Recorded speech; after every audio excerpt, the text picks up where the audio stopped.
A lot of people stay in this cycle, the narcissist cycle, and they say to themselves, yeah, things are going to get better until they acknowledge that narcissist is going to come around and hoover them. And what I mean is, it starts out with love bombing, and then it goes into the devaluing, and then the discard, and then up and around to the hoover. Well, they forgot to go. They not only the discard, but the ghosting, and the ghosting is the biggie. When somebody ghosts you, you often wonder what happened, that that person discarded you and discarded you by ghosting. Ghosting is a big hot topic because there's deeper issues going on. And to be quite honest, I found out the bigger issues are legal. So it's better not to be mixed up in that person's life to begin with. And it was a blessing in disguise. So I'm going to keep it real short. Sometimes you find out why the ghosting and discard is relevant.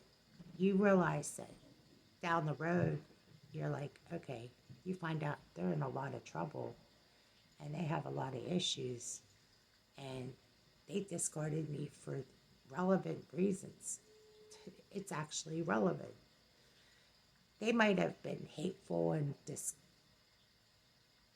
disparaging and difficult and harsh in their discard, but now all this other stuff surfaces, and you're like, oh my gosh, I actually have a valid reason for why I don't have to go back to this vicious cycle. So sometimes when you think about the blessing in disguise, you just thank God. You thank God you're out of it. You thank God that you don't have to go through the whole nasty process again. And you learn your lesson. If in anything, you learn your lesson from it. And you don't have to go through the whole horrific ordeal again. And then if you date again and you're ghosted again, you didn't learn anything.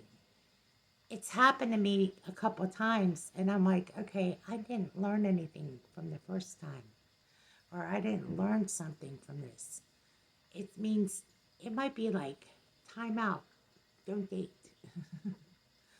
So that's all I had to say. Sometimes ghosting is just that. A lot of people use it as a form of ending a relationship. So it's sometimes better to deal with mature people. But how do you know? You don't even know for sure how that person's going to respond. It's better to just easy does it, but do it. And be careful out there. Be careful, especially dating.